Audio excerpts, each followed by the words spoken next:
तो मेट्रोमैन अपने यूनिवर्स का मोस्ट पावरफुल बीइंग है और इसके अंदर कोई शक भी नहीं है। और अगर तुम लोग उस कैरेक्टर को देखोगे तो फिर वो पूरी तरीके से सुपरमैन से इंस्पायर्ड है और सुपरमैन की तरह ही वो एक सुपर हीरो भी है। बट क्या ये वाला सुपर हीरो बीट कर सकता है एमसीयू के एवेंजर्स को? बिकॉज मेट्रोमैन भी काफी ज्यादा पावरफुल कैरेक्टर दिखाया गया है मूवी के अंदर। तो फिर चलो देख लेते हैं कि मेट्रोमैन के अंदर कितना ज्यादा पुदीना है। तो फिर चलिए फटाफट से हम लोग हमारी इस अमेजिंग वीडियो कर लेते हैं स्टार्ट। एंड सबसे पहले हम लोग बात करेंगे मेट्रोमैन की पावर्स एंड एबिलिटीज की। तो फिर अगर तुम लोगों ने मेगामाइंड मूवी देखी होगी तो फिर तुम सभी को भी पता होगा कि मेट्रोमैन चीज क्या है।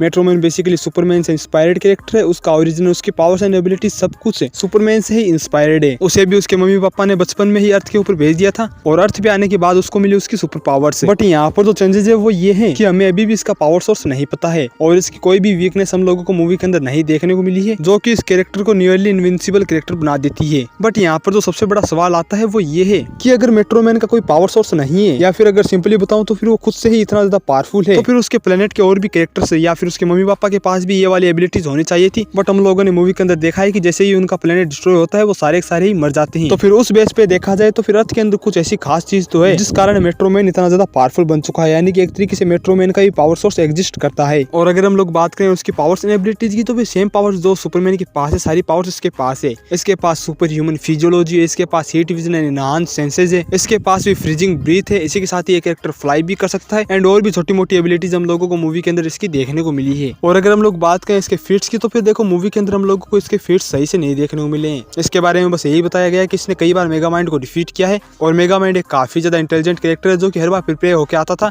बट हर बार मेट्रोमैन से वो हार जाता था, जो कि शो करता है कि मेट्रोमैन पावरफुल तो बहुत ही ज्यादा है। अगर हम लोग बात करें कि ये कैरेक्टर कितना ज्यादा स्ट्रॉन्ग है तो फिर ये सुपर ह्यूमन है, यानी कि इसके पास सुपर ह्यूमन स्ट्रेंथ तो मौजूद ही है, बट हम लोगों को सही से इसके बारे में बताया नहीं गया है। बट इस मूवी का जो मेन विलन है यानी कि टाइटन, उसके पास सुपर ह्यूमन स्ट्रेंथ थी। इवन वो कैरेक्टर इतना ज्यादा स्ट्रॉन्ग था कि उसने एक बिल्डिंग को जस्ट कैजुअली लिफ्ट कर लिया था और इतना फोर्स से फेंका था कि वो काफी दूर तक रगड़ती हुई गई थी। और जो टाइटन है उसे भी बनाया गया था मेट्रोमैन के डीएनए से, यानी कि मेट्रोमैन भी लगभग उतना ही ज्यादा स्ट्रॉन्ग है या फिर मे भी उससे ज्यादा ही स्ट्रॉन्ग होगा, जो कि शो करती है कि मेट्रोमैन भी काफी ज्यादा स्ट्रॉन्ग कैरेक्टर है। और अगर हम लोग बात करें ड्यूरेबिलिटी की तो फिर ये काफी ज्यादा ड्यूरेबल है। बात करें अगर हम लोग स्पीड की तो ये कैरेक्टर लिटरली बहुत ही ज्यादा फास्ट कैरेक्टर है। मूवी के अंदर हम लोगों को देखने को मिला है कि मेगामाइंड के पलक झपकने से पहले ही ये उस पूरे एरिया को डिस्कवर कर चुका था, इवन कई सारी बुक्स पढ़ चुका था, अपनी लाइफ के बारे में जान चुका था। और अगर इतना सब कोई नॉर्मल ह्यूमन करे तो फिर उसे लगभग एक दिन लग जाएगा, बट इतना सारा काम ये सिर्फ पलक झपकने से पहले ही कर चुका था, जो कि लिटरली इसे बहुत ही ज्यादा फास्ट कैरेक्टर बना देती है। अब इनके अलावा हम लोगों को इसके कोई भी फीट्स देखने को नहीं मिले हैं, बट जैसा भी हम लोगों को देखने को मिला वो ये तो शो करता ही है कि मेट्रोमैन एक काफी ज्यादा ओवरपावर्ड बीइंग है। और अब अगर हम लोग करें कंपैरिजन एवेंजर्स के साथ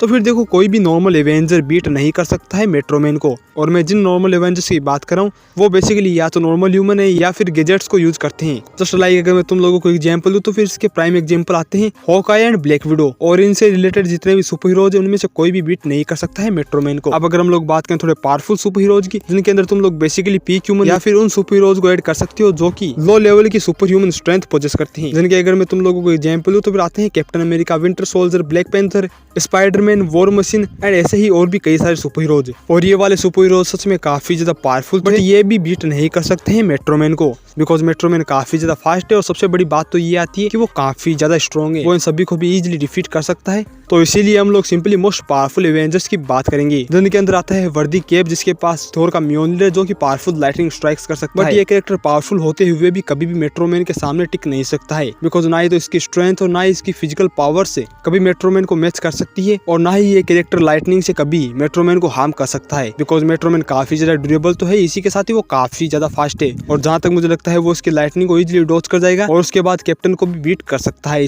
इसीलिए कैप्टन भी मेट्रोमैन का कुछ भी नहीं उखाड़ सकता है। बात करें नेक्स्ट एवेंजर की तो फिर नेक्स्ट है विजन, जो कि एक एंड्रॉइड रोबोट है जिसके पास वाइब्रेनियम की बॉडी है और फिजिकली सुपर ह्यूमन है। ये कैरेक्टर फ्लाई कर सकता है, पावरफुल एनर्जी बीम प्रोड्यूस कर सकता है, काफी ज्यादा इंटेलिजेंट कैरेक्टर है, उसके पास है फेजिंग की एबिलिटी। तो फिर विजन सच में मेट्रोमैन को एक टफ बैटल दे सकता है, बिकॉज मेट्रोमैन के पास है फेजिंग की एबिलिटी, जिस कारण वो उसके फिजिकल अटैक्स और उसकी स्पीड से बच सकता है, बट वो कभी भी सिर्फ फेजिंग के जरिए बीट नहीं कर सकता है मेट्रोमैन को। इसलिए मेट्रोमैन को थोड़ी दिक्कत तो होगी, बट एट द एंड वही विनर होगा। बात की जाए आयरन मैन की तो फिर आयरन मैन के पास काफी ज्यादा पावरफुल आर्मर है जो कि उसे सुपर ह्यूमन लेवल की फिजियोलॉजी पोजेस कराता है। वो काफी ज्यादा ड्यूरेबल है, उसके ऊपर नॉर्मल मिलिट्री वेपन्स का बिल्कुल भी असर नहीं होता है। इसी के साथ ही उसके पास पावरफुल वेपन्स भी है जो कि सुपर ह्यूमन लेवल बीइंग्स को भी डिफीट कर सकता है, जो कि सुपर ह्यूमन लेवल बीइंग्स को भी डैमेज कर सकता है। इसी के साथ ही आयरन मैन फ्लाई भी कर सकता है। उसके पास पावरफुल एआई है जो कि आयरन मैन को गाइड करते रहते हैं। और आयरन मैन खुद भी काफी ज्यादा इंटेलिजेंट कैरेक्टर है। बट क्या कभी भी आयरन मैन बीट कर सकता है मेट्रोमैन को? तो फिर इसका जवाब है नहीं। मेट्रोमैन काफी ज्यादा पावरफुल कैरेक्टर है और इसी के साथ ही वो काफी ज्यादा स्ट्रॉन्ग है, जिस कारण वो स्ट्रेंथ के मामले में आयरन मैन को टक्कर दे सकता है। और सबसे बड़ी बात तो ये आती है कि मेट्रोमैन काफी ज्यादा फास्ट कैरेक्टर है और कभी भी आयरन मैन अपने फिजिकल अटैक्स के दम पे मेट्रोमैन को डैमेज नहीं कर सकता है, बिकॉज मेट्रोमैन काफी ज्यादा ड्यूरेबल है और इसी के साथ ही वो काफी ज्यादा फास्ट है, जिस कारण एट द एंड अगर इस फाइट का कोई विनर होगा तो फिर वो सिर्फ और सिर्फ मेट्रोमैन ही होगा, बिकॉज मेट्रोमैन एक ऐसा कैरेक्टर है जिसे आयरन मैन चाहकर भी डैमेज नहीं कर सकता है। तो इसीलिए मेट्रोमैन जीत जाएगा। और अगर हम लोग बात करें हल्क की तो फिर देखो प्रोफेसर हल्क बीट नहीं कर सकता है मेट्रोमैन को, बिकॉज मेट्रोमैन उससे ज्यादा स्ट्रॉन्ग देखने को मिला है और वही प्रोफेसर हल्क इतना ज्यादा पावरफुल नहीं है। बट अगर हम लोग बात करें इनक्रेडिबल हल्क की तो फिर इनक्रेडिबल हल्क काफी ज्यादा स्ट्रॉन्ग है। इवन वो स्ट्रेंथ के मामले में मे भी मेट्रोमैन से आगे निकल सकता है। और इस फाइट के अंदर जो सबसे बड़ा एडवांटेज मेट्रोमैन को होने वाला है वो है उसकी स्पीड का। मेट्रोमैन बहुत ही ज्यादा फास्ट कैरेक्टर है, जिस कारण हल्क इतना ज्यादा पावरफुल होते हुए भी मेट्रोमैन को कभी भी डैमेज नहीं कर सकता है। बट हम लोग मूवी के अंदर देख ही चुके हैं कि जो कैरेक्टर ऑलमोस्ट हल्क के लेवल पे स्ट्रॉन्ग होते हैं वो अपने फिजिकल अटैक्स के दम पे हल्क को टेक डाउन कर सकते हैं। और इसी बेस पे जहां तक मुझे लगता है मेट्रोमैन टेक डाउन कर सकता है हल्क को, बिकॉज मेट्रोमैन फर्स्ट तो काफी ज्यादा फास्ट है और काफी ज्यादा स्ट्रॉन्ग भी। और ये कैरेक्टर हल्क से इतना ज्यादा स्ट्रॉन्ग है कि उसके रिएक्ट करने से पहले ही उसे इतने सारे पंचेज मार चुका होगा जिन्हें हम लोग गिन भी नहीं पाएंगे। यानी कि इस फाइट के अंदर हल्क चाहकर भी विन नहीं कर सकता है। और अगर हम लोग बात करें कैप्टन मार्वल की तो फिर कैप्टन मार्वल काफी ज्यादा स्ट्रॉन्ग एंड ड्यूरेबल कैरेक्टर है। उसके पास कई सारी एबिलिटीज है बट स्टिल वो भी मेट्रोमैन का सामना नहीं कर सकती है। वो आई नो काफी ज्यादा स्ट्रॉन्ग है, इवन हल्क से भी ज्यादा स्ट्रॉन्ग हो सकती है और मे भी वो मेट्रोमैन को भी मैच कर ले, बिकॉज हम लोग क्लियरली देख चुके हैं कि उसने क्री मिसाइल्स को रोका था जिनका साइज भी ऑलमोस्ट बिल्डिंग जितना ही था। बट मेट्रोमैन के पास है स्पीड है, जिस कारण कैप्टन मार्वल चाहकर भी कभी भी टच नहीं कर सकती है मेट्रोमैन को। बट यहाँ पर कैप्टन मार्वल काफी ज्यादा ड्यूरेबल है, उसकी ड्यूरेबिलिटी के फीट सच में काफी ज्यादा ओपी है, जहाँ पर ये थैनोस के अटैक्स खाने के बाद भी हिली भी नहीं थी। तो हाँ, ये मेट्रोमैन के काफी सारे हिट्स खा के भी सर्वाइव कर जाएगी, बट मेट्रोमैन काफी ज्यादा फास्ट है। इसी के साथ ही वो उसके रिएक्ट करने से पहले इसको काफी ज्यादा हार्म कर चुका होगा। और टेक्निकली देखा जाए तो फिर ये एक वन साइडेड फाइट है, बिकॉज एक ऐसा कैरेक्टर जिसे तुम लोग टच नहीं कर सकते, जिसे तुम लोग देख नहीं सकते, उस कैरेक्टर को सिंपली तुम लोग बीट भी नहीं कर सकते, चाहे तुम लोग कितने भी पावरफुल हो। बट स्टिल यहाँ पर मेट्रोमैन ही विन करेगा। एंड फाइनली अगर हम लोग बात करें थोर की तो फिर थोर भी फिजिकली काफी ज्यादा स्ट्रॉन्ग, ड्यूरेबल, फास्ट है। उसके पास पावरफुल वेपन है, प्लस वो गॉड ऑफ थंडर है, जिस कारण वो एबिलिटीज के मामले में मेट्रोमैन से काफी ज्यादा आगे है। बात की जाए स्किल्स के, एक्सपीरियंस की, स्ट्रेंथ में भी वो आगे रहेगा मेट्रोमैन से। बट जहाँ पर थोर मात खा जाता है वो स्पीड। थोर भी फास्ट है बट वो कभी भी मेट्रोमैन के लेवल पे नहीं है। इस फाइट के अंदर थोर जैसे ही उसके ऊपर अटैक करेगा वैसे ही हम लोगों को कुछ ऐसा देखने को मिलेगा कि थोर एकदम से फ्रीज हो गया है और मेट्रोमैन चाहे उसके साथ वो वहां पर कर सकता है, बिकॉज मेट्रोमैन एक्चुअल में काफी ज्यादा फास्ट कैरेक्टर देखने को मिला है। अब आई नो मैक्सिमम फैंस बोलेंगे थोर काफी ज्यादा पावरफुल है, अगर एक भी स्टॉर्म ब्रेकर का हिट उसको पड़ गया तो फिर वो डिफीट हो जाएगा। बट इस तरीके से तुम लोग मेट्रोमैन को काफी ज्यादा हल्के में ले रहे हो। एंड मेट्रोमैन एक ऐसा कैरेक्टर है जिसको तुम लोग बिल्कुल भी हल्के में नहीं ले सकते हो, और इसीलिए इस फाइट के अंदर थोर पावरफुल होते हुए भी कभी भी मेट्रोमैन को हार्म नहीं कर सकता है। बट मेट्रोमैन चाहे तो थोर को हार्म कर सकता है। थोर के रिएक्ट करने से पहले वो उसे अपने पंचेज मार सकता है और थोर को अपना पंचिंग बैग भी बना सकता है। अगर तुम लोगों ने क्विकसिल्वर वर्सेज एपोकलिप्स की फाइट देखी होगी तो फिर तुम लोगों को पता ही होगा कि वो फाइट किस तरीके से हो रही थी। एंड सेम फाइट यहाँ पर भी होने वाली है।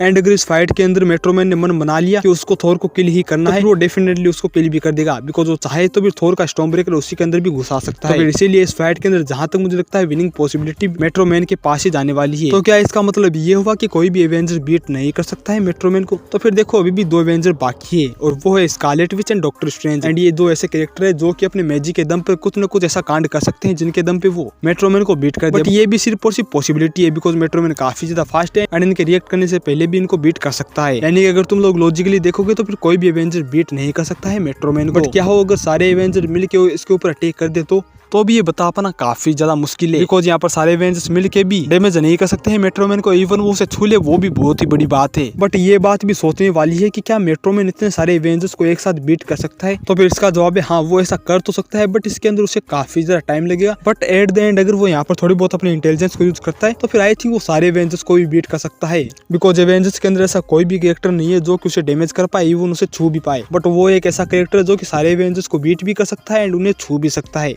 जिस कारण at the and I think इस फाइट का विनर मेट्रोमैन हो सकता है। अब आई नो बहुत से लोग भड़क गए होंगे, बट देखो सच्चाई यही है। एवेंजर्स टीम काफी ज्यादा पावरफुल है, काफी ज्यादा इंटेलिजेंट है, बट उनकी जो सबसे बड़ी वीकनेस है वो ये है कि उनका कोई भी कैरेक्टर मेट्रोमैन के लेवल की स्पीड पोजेस नहीं करता है। तो फिर अब मैं तुम लोगों से पूछता हूँ कि तुम लोगों को क्या लगता है? तुम लोगों को जो भी लगता है तुम लोग कमेंट्स के अंदर बताओ, एंड अगर कोई भी गलती लगी हो तो फिर तुम लोग कमेंट्स के अंदर बता सकते हो। एंड फाइनली आज के लिए बस इतना ही। मैं मिलूंगा तुम लोगों को एक और अमेजिंग वर्सेस बेटर के साथ। अभी के लिए टाटा बाय बाय।